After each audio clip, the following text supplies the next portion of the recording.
Allô tout le monde, ça me fait plaisir de poster cette vidéo sur YouTube. Ça faisait quand même un bon petit bout de temps que je n'étais pas venue et que je vous avais donné des nouvelles. Je pense que la dernière fois, c'était en janvier 2022. Là, présentement, on est au mois de mai. Et oui, on est rendu maintenant le 9 mai. Et j'aurais une petite anecdote, une petite histoire à vous raconter, la mésaventure de Chantal. Qu'est-ce qui m'est arrivé cet hiver? Et en même temps, je vais vous parler des révélations de Dieu au travers de ma mésaventure. Alors, cet hiver, on sait qu'on a connu un hiver qui était vraiment là, avec des dents de scie. Hein. Une journée, il pleuvait, une journée, c'était de la neige, une journée, c'était du verglas. En tout cas, enfin bref, pour faire une histoire courte, on a eu un hiver de merde. Alors, le 19 février 2022, c'était un samedi. Et cette journée-là, c'est quand même une journée assez importante puisqu'il y avait un grand rassemblement au Parlement de Québec, devant le Parlement de Québec, et c'était contre les mesures sanitaires. Alors, je suis allée à Québec avec un ami, parce qu'il y a un ami qui m'avait demandé, écoute Chantal, je monte en fin de semaine, puis je m'en vais évangéliser. Ça te tente-tu de venir avec moi? Et moi, là, oui, hein, là, tout de suite, je dis oui, tu sais, parce que ça m'intéresse, hein, quand on parle de Dieu, je suis au rendez-vous. Alors, et là, par après, une journée ou deux, waouh, là, j'ai comme plus le goût du tout d'y aller. Et ça me dit non, t'es mieux de pas y aller, vas-y pas. Fait que là, j'envoie un texto à cet ami-là qui m'avait invité et je lui ai dit, écoute, est-ce que tu vas monter quand même à Québec si moi je te dis que j'y vais pas du tout, je n'irai pas, je vais rester chez moi. Là, ben, cette personne-là m'a répondu et puis il dit, écoute, ben, on n'ira pas dans la manifestation si tu veux pas y aller. On n'ira pas voir les gens directement là. On peut aller voir ailleurs. Bon, ben là, j'ai dit, ouais. Là, je réfléchis, ouais, tu sais. OK, OK, on va y aller. On va y aller. J'y ai dit que j'y allais, puis là, je rechange d'idée. Fait que faut quand même, tu sais, que ma parole, elle ait une cohérence, hein, que mes bottines suivent mes babines. Hein? C'est ça l'importance. Alors, je dis OK, on va y aller. Alors, on arrive à Québec et moi, je garde ma voiture dans la cour d'hôtel où mon ami était pour la fin de semaine et j'embarque avec lui et là, on part, on s'en va. Alors, on se stationne, on trouve un stationnement, puis on commence à marcher. Bon, on a marché quand même un bon 10 minutes avant d'arriver sous les portes, la porte Saint-Jean à Québec. Et cette journée-là, le 19 février, il neigeait. La neige, le temps était doux, c'était pas très froid. Je m'étais habillée en conséquence pour pas avoir froid justement. Et sous la neige, on avait eu comme de la pluie verglaçante la veille ou l'avant-veille. Donc les trottoirs étaient glacés et enneigés. Quand je suis arrivée sous la porte Saint-Jean, les pieds m'ont parti. Et là, j'essayais tant bien que mal de me stabiliser, mais je n'ai pas été capable. Alors, ce qui est arrivé, mes maudites bottes, ce sont des bottes qui ressemblent à des bottes de construction féminines que mon mari m'avait achetées. Et je portais ces fameuses bottes-là pour aller évangéliser. Mais ce n'est pas des bottes d'hiver. Alors, ce sont comme des bottes de construction. Et on sait que les bottes de construction, ils ont quand même des talons assez larges. Hein. C'est les talons de la même largeur que la botte. Sauf que j'ai des talons sodo. Donc, qu'est-ce qui est arrivé? C'est que là, le pied, la cheville m'a renversé. Et là, non seulement ça renverse, mais là, je tombe de tout mon poids, ça c'est mon genou, je tombe de tout mon poids et mon derrière revient s'asseoir sur le talon. Ça a fait un gros crack, à tel point que ceux qui nous suivaient derrière ont entendu le craquage. Et à ma grande joie, en tout cas, si je peux appeler ça comme ça, il y avait une ambulance qui était stationnée non loin de où j'ai tombé. Je leur ai tombé sous le nez. C'est pas compliqué. Alors là, les ambulanciers sont arrivés. Moi, j'étais encore couchée sur le dos et je me suis virée sur le côté et j'ai mis ma jambe par-dessus mon autre jambe et je ne l'ai pas rebougée. J'ai senti une grosse chaleur. De la douleur, pas du tout. Ça n'a même pas fait mal. Mais j'ai senti de la chaleur. Alors là, les ambulanciers arrivent. Bonjour, madame. Oui, bonjour. Puis moi, je suis de bonne humeur. J'ai la joie, j'ai la paix dans mon cœur. Je m'en allais évangéliser. Écoute, j'étais vraiment dans l'esprit du Seigneur. Et là, l'ambulancier me répond, me dit, c'est rarement que... Non, j'ai rarement vu ça, quelqu'un qui tombe et qui est aussi joyeuse que ça. Ben, j'ai dit, qu'est-ce que vous voulez? J'ai dit, je m'en allais évangéliser, je suis avec mon ami, puis on s'en allait évangéliser les gens. Là, j'ai demandé à mon ami, mets ta main, trie pour ma jambe. Mais là, l'ambulancier, non, touchez-le pas. J'ai dit, hey, là. Mon ami aussi, il dit, écoute, il dit, là, regarde, nous, on est chrétiens, puis je prie pour sa jambe. Fait, il a prié pour ma jambe. Par la suite, là, ils m'ont relevé, ils m'ont assis sur la civière. Je suis rentrée dans l'ambulance et l'homme et la femme sont là. Et là, la femme a dit, bon, on va attendre un petit peu avant de vous enlever votre botte. Vous allez me dire où est-ce que vous avez mal. Elle dit, je vais vous mettre de la glace à la place où est-ce que ça vous fait le plus mal. Et là, entre-temps, ben là, l'ambulancier commence à me mettre des affaires pour mes signes vitaux. Mais là, il me demande, est-ce que vous voulez enlever votre manteau? J'ai dit, oh mon Dieu. J'ai dit, ouais, aussi que j'étais pour faire un tour d'ambulance aujourd'hui, là, je ne me serais pas habillée comme un ours. Là, j'ai dit, je suis habillée, j'ai des doubles puis des triples, là. J'ai dit, vraiment, là, j'ai du linge, là, ça paraît pas, là, mais...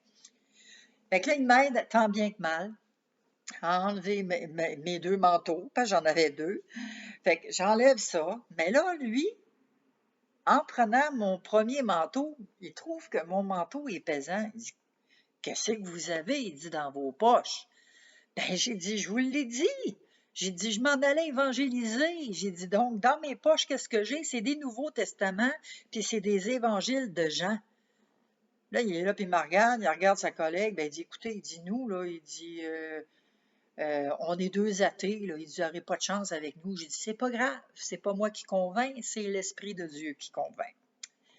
Alors là, la femme, elle me demande, bon, elle dit respirez, là, elle dit, on va vous enlever votre botte.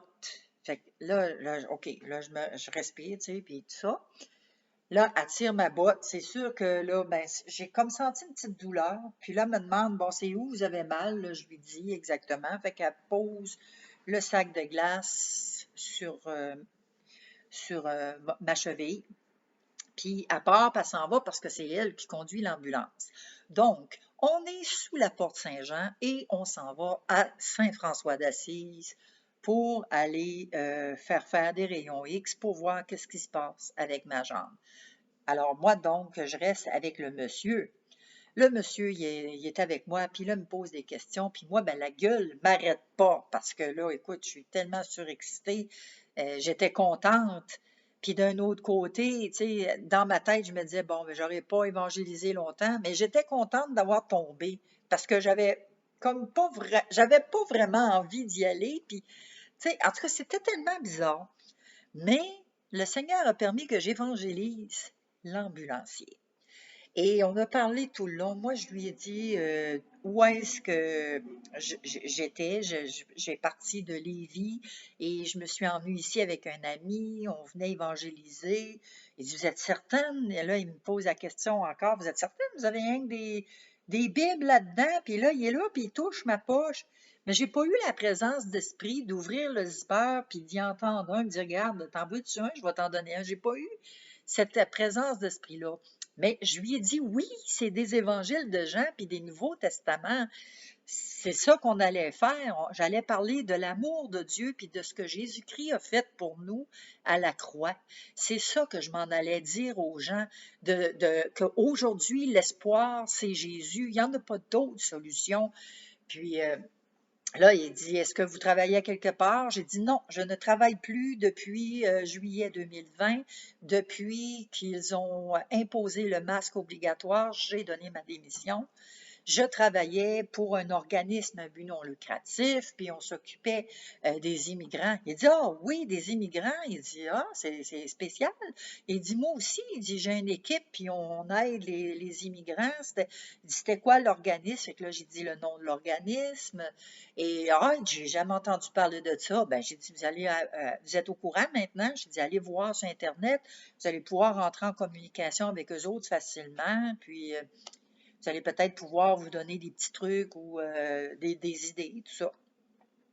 Et là, par la suite, ben là, de fil en aiguille, moi, je lui dis que je suis chrétienne, que je crois en Dieu, hein, et que moi, mon but, c'est ça, c'est d'évangéliser et que je faisais des repas une fois par mois, à tous les mois, pour les démunis à Québec, dans le quartier Saint-Roch. Ben, il dit, ah oui, ben voyons donc, il dit, moi aussi, je fais ça. Il dit, j'ai une équipe de paramédics avec moi, puis il dit, on y va aussi une fois par mois. On leur fait de la nourriture, puis on leur apporte quelques vêtements et tout ça. J'ai dit, ben voyons donc. Ah ben, j'ai dit, le monde est petit, hein? J'ai dit, peut-être qu'un jour, on va être appelés à travailler ensemble. J'ai dit, on le sait pas.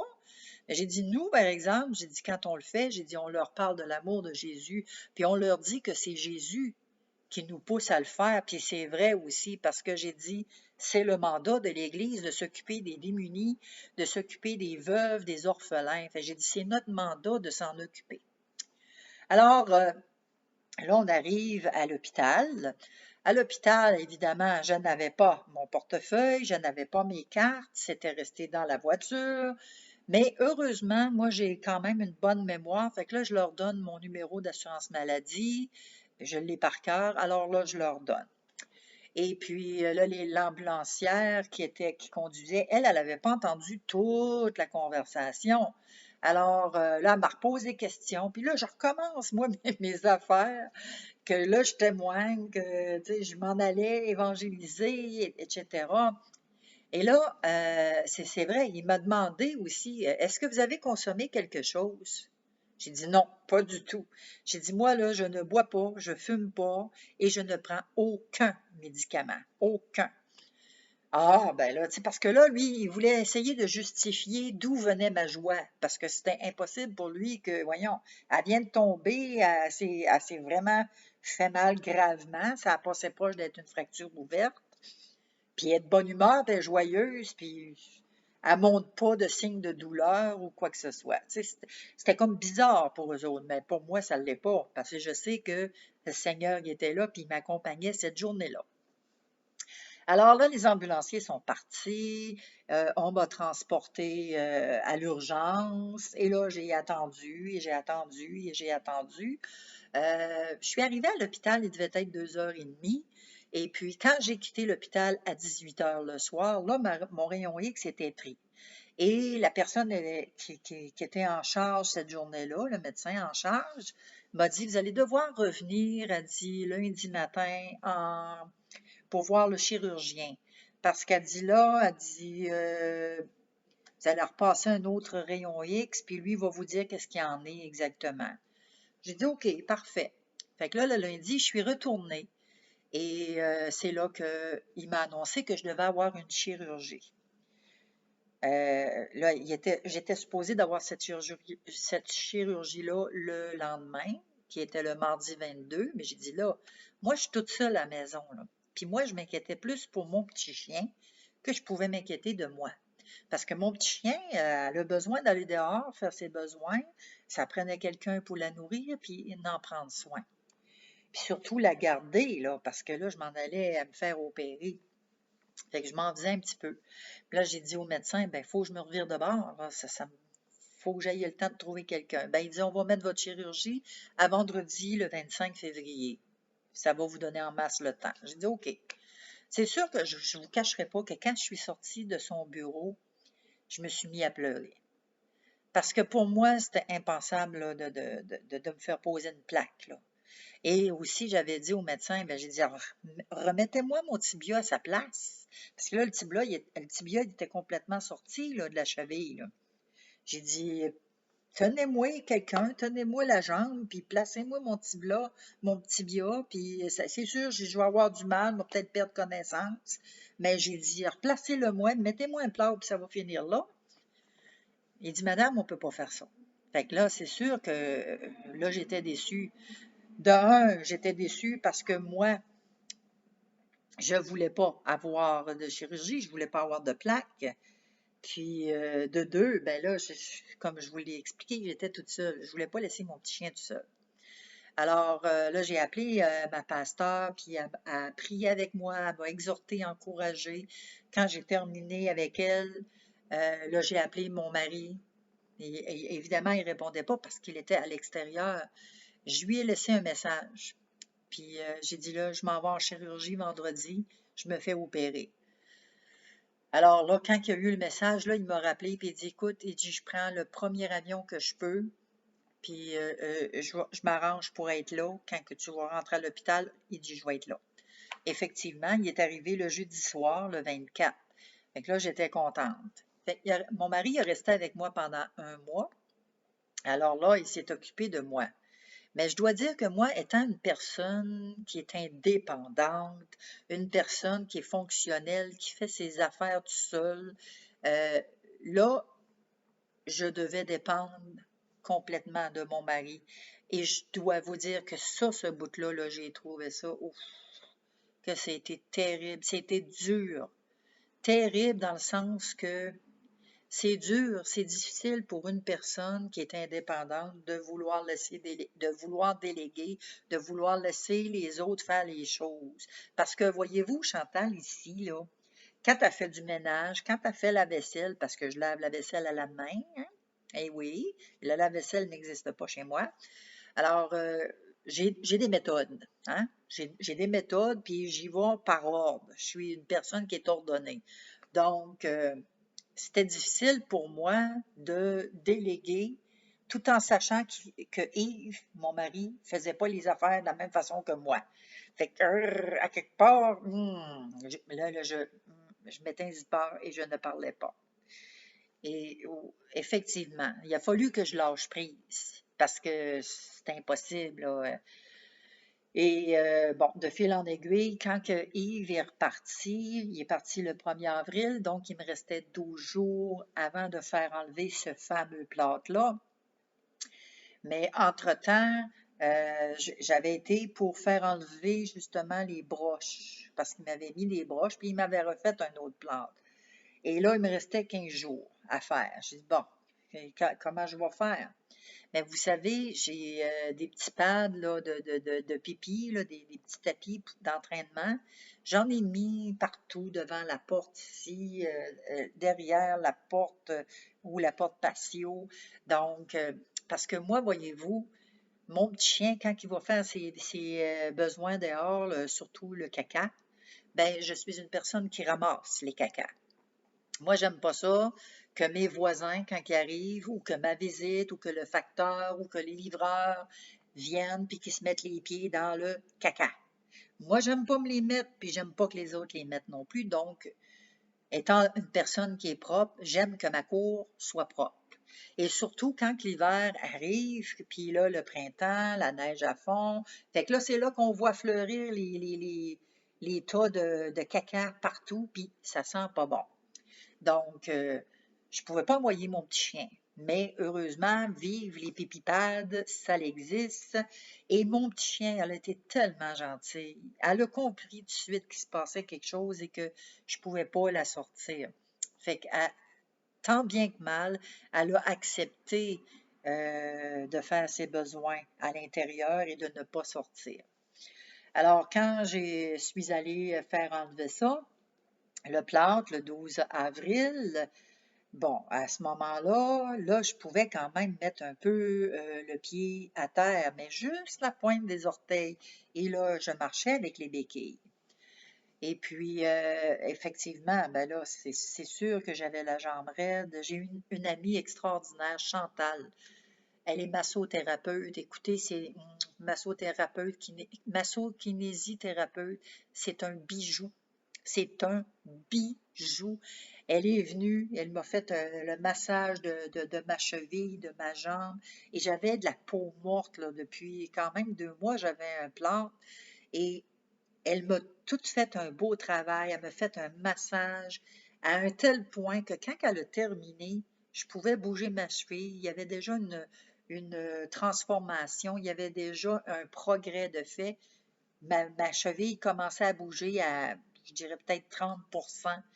Et par la suite, ben là, chez moi, vu que mon ami m'avait fait des massages, là, la semaine, les jours d'après, je continuais moi-même à faire le massage.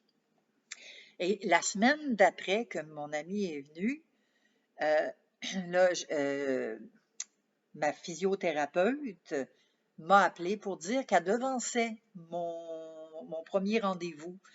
Alors là, j'étais contente parce que mon premier rendez-vous il était supposé d'être le 27 et elle l'a devancé au 20. Fait que là, j'ai appelé mon amie Chantal. J'ai dit, bon, ben écoute, la semaine prochaine, je vais en physio. Elle a devancé. Fait qu'elle dit, OK. Elle dit, j'aurais pas besoin d'y aller à ce moment-là. Puis j'ai dit, OK, c'est beau, c'est parfait. Alors là, je suis allée en physio. Elle m'a donné des exercices à faire. Et là, bon, ben j'étais ici. Il fallait que je me mette la jambe surélevée aussi. Mais vous savez qu'au travers de toutes ces épreuves-là, le Seigneur a parlé tout le long, du début jusqu'à même encore aujourd'hui, qu'on est le 9 mai et que le Seigneur parle encore aujourd'hui. Donc, c'est ce qui est arrivé, c'est que j'avais déjà entendu, avant d'aller dans la ville de Québec, j'avais attendu l'avertissement de ne pas y aller. Mais je n'ai pas obéi. Donc, en n'obéissant pas, j'ai subi les conséquences. Je suis tombée. C'est pas la faute de personne. C'est pas la faute à mon ami, rien ou quoi que ce soit. C'est pas la faute de personne, c'est la faute à ma désobéissance, tout simplement. Parce que j'avais juste à écouter. Quand il me l'a dit, tu y vas pas, c'est tout. Mais je n'ai pas écouté. Alors, la désobéissance a fait que je suis tombée. C'est sûr que j'aurais peut-être pu ne pas tomber si j'avais eu des bonnes bottes, mais j'en avais pas. Puis peut-être que même avec des bonnes bottes, je serais tombée, on ne le sait pas. En tout cas, tout ça pour dire que le Seigneur m'a dit, Chantal, fais attention à tes alliances. Avec qui tu fais alliance? Et ça, c'est important de le savoir. Parce que même si on est chrétien, qu'on a le même Saint-Esprit, qu'on a le même Dieu, qu'on a le même Jésus, qu'on a le même but, le même objectif de parler de la parole de Dieu, ça ne veut pas dire qu'on est appelé à être attelés ensemble. C'est comme le bœuf et l'âne. Le bœuf et l'âne, si on les met ensemble, là, ils peuvent pas, ils n'ont pas la même force, ils ne marchent pas le même rythme. L'âne, il a une tête dure, il veut aller d'un côté, le bœuf, il veut avancer. Bon, ça ne marche pas. Donc, le Seigneur, c'est ce qu'il m'a dit, Chantal, fais attention avec qui tu fais alliance. Alors, j'étais contente d'apprendre ça, puis j'ai dit, oui, c'est vrai, Seigneur, tu as raison, il faut que je fasse attention. Comme moi, en tant que chrétienne, mon autorité, oui, c'est Dieu. J'ai Jésus, j'ai le Saint-Esprit. Mais ici, sur cette terre, ma couverture spirituelle, c'est mon assemblée. Et dans la parole de Dieu, ça dit de ne pas négliger notre assemblée comme c'est la coutume de plusieurs. Pourquoi ne pas négliger notre assemblée? Parce que si on néglige notre assemblée et qu'on veut marcher selon, hey, moi, le Saint-Esprit m'a dit, tu vas là, puis tu fais ça, mais que tu y vas sans vraiment te questionner, sans vraiment dire, écoute, c'est-tu vraiment toi, Seigneur, qui m'envoie là, sans avoir la confirmation que ça vient vraiment de Dieu. Comme j'ai fait, hein, j'ai dit, oui, j'y vais. Après, j'ai eu la confirmation, non, tu y vas pas, mais j'ai pris la décision d'y aller pareil. Bon, et qu'est-ce que vous voulez? Bon, je suis allée. Mais c'est ça, c'est que moi, étant sous une couverture qui est un refuge sous ses ailes Québec et sous la protection de ma pasteur qui est apôtre Marlène Bilodeau. Donc, en étant sous cette protection-là, ben moi, en allant m'associer avec cette alliance-là pour aller évangéliser, le but, il était très noble. C'était vraiment un beau but, oui. Mais il faut voir aussi en arrière de tout ça que je me suis enlevée de cette protection-là dans un sens. Parce que la personne avec qui j'allais n'a aucune assemblée, n'est pas sous l'autorité, sous le chapeau d'une assemblée ou d'une église ici, qu'on appelle une église sur terre. Donc, cette personne-là, elle a comme simplement autorité Dieu, Jésus et le Saint-Esprit, that's it. Elle n'a pas de compte à rendre à d'autres personnes. Et en tant qu'être humain, on doit avoir aussi des comptes à rendre. On doit être sous une certaine protection. Comme moi, Marlène Bilodeau, qui est ma pasteur, elle est sous la protection, elle aussi, d'une protection spirituelle de Dieu, Jésus, Saint-Esprit, mais ici, sur la terre, elle est sous la protection de Eagle Worldwide Ministry. Et elle a des comptes à rendre aussi, et vice-versa. On a tous, un jour ou l'autre, des comptes à rendre pour nous exhorter, nous encourager, puis avoir une direction, une marche à suivre, puis c'est biblique. C'est vraiment biblique. Parce que c'est écrit dans l'Assemblée de ne pas négliger notre Assemblée et d'être soumis à nos autorités. Alors, c'est ça. Donc, j'ai fait alliance avec cette personne-là. Maintenant, j'ai compris que je n'ai pas à faire alliance avec des loups solitaires, des gens qui se disent chrétiens, mais qui marchent toutes seuls et qui s'envoient toutes seules parce qu'ils s'appellent toutes seules. Mais quand on regarde dans la parole de Dieu, on voit que Jésus, quand il a envoyé ses disciples, puis qu'il en a envoyé 70, il les a envoyés 2 par 2. Hein? Ces personnes-là, ils ne se sont pas envoyées toutes seules.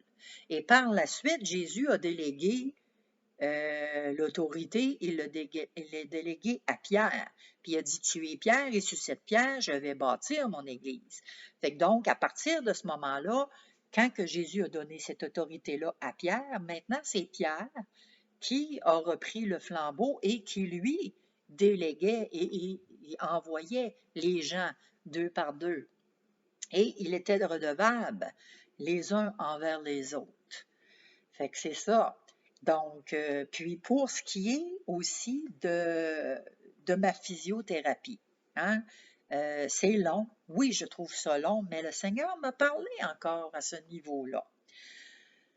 Quand on veut vraiment marcher selon la parole de Dieu, on doit mettre en application la parole de Dieu.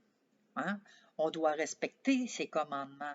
Et le plus possible, oui, le plus possible, essayer de mettre en pratique qu'est-ce que les Écritures nous disent. Alors, c'est ça. C'est la même chose avec ma jambe. Ma physiothérapie, oui, c'est ça. C'est là pour m'aider, pour mettre en application ce que ma physiothérapeute me dit. Si elle me dit, Chantal, tu dois faire tel exercice, tel autre, tu fais ça tant de fois par jour, puis tant de fois chaque exercice, tu dois le faire. Si je ne le fais pas, je n'aurai pas les résultats. Et en ne le faisant pas, je me rebelle dans le fond contre cette autorité-là qui, je me dirais, ben, elle ne sait pas ce qu'elle dit, puis elle ne sait pas ce qu'elle fait. Elle me dit de faire telle affaire, mais elle ne comprend pas, j'ai mal, ça fait du mal, je ne suis pas capable d'avoir la dextérité, puis elle ne comprend pas, fait, je ne les fais pas. Mais je vais avoir les résultats aussi de ce que je ne fais pas. Hein? Fait que si je veux que ma jambe récupère, puis que j'aie ma souplesse, que je sois capable de fonctionner comme je fonctionnais avant, que je sois capable de marcher sans mes béquilles, ben je dois mettre en application ce que ma physiothérapeute me dit. Fait que c'est la même chose avec la parole de Dieu. Si on veut avoir des résultats dans notre vie, qu'on veut avoir des changements, qu'on veut progresser, ben on doit mettre la parole de Dieu en pratique dans notre vie. Pas seulement se dire, oh, moi je suis chrétien, puis on va mettre en application juste une couple de paroles, ce qui fait dans le fond notre affaire. On va juste mettre ça en pratique, là, parce que c'est pratique pour moi. Là, ça fait mon affaire. Ça fait pour mon affaire. Ouais, mais là, il faut en prendre puis en laisser là, avec la parole de Dieu. C'est pas tout vrai. Là. Ben, je m'excuse. Là. Mais la parole de Dieu, elle est vraie d'un couvert à l'autre. Donc, c'est ça. Et quand on parle aussi d'être soumis aux autorités, c'est d'être soumis, oui, aux autorités, mais qui ne vont pas à l'encontre de nos convictions et qui ne vont pas à l'encontre de la parole de Dieu. Comme cette personne-là qui est un loup solitaire et qui n'a pas aucune assemblée affiliée à lui, ben, il est carrément en dehors de ce que la parole de Dieu demande. Parce que la parole de Dieu demande de ne pas négliger notre assemblée, qu'on est redevable. On doit être redevable les uns envers les autres. Fait qu'il applique en quelque sorte la parole de Dieu, mais il applique ce qui fait son affaire. Fait que c'est ça. Moi, dans le fond, je dois appliquer, en tout cas, c'est ce que je m'applique à faire, d'appliquer la parole de Dieu le plus possible dans ma vie. C'est ce que je veux faire, parce que je veux vraiment plaire au Seigneur, puis je veux vraiment, vraiment marcher selon le Saint-Esprit, selon sa volonté, puis d'être en mesure aussi de me faire dire bonne et fidèle servante. Tu as marché, ben viens rentre maintenant dans la joie de ton Père. Fait que c'est ça. C'est ce que j'avais à vous partager aujourd'hui et j'espère que ça va vous parler un petit peu, puis que ça va vous encourager et que si on se trompe de chemin, ben on a juste à demander pardon au Seigneur, puis à se détourner. Puis surtout d'accepter, quand le Seigneur nous parle comme il m'a parlé à moi, c'est d'accepter. C'est d'accepter cette réprimande-là, parce que moi je trouve que c'est comme une réprimande que le Seigneur fait, mais il le fait pour mon bien, pour mon éducation, pour m'enseigner et pour me montrer des choses. Donc voilà, c'est ce que je voulais vous partager. Faites attention à vos alliances, avec qui vous faites équipe, c'est très important. Sur ce, bonne fin de journée.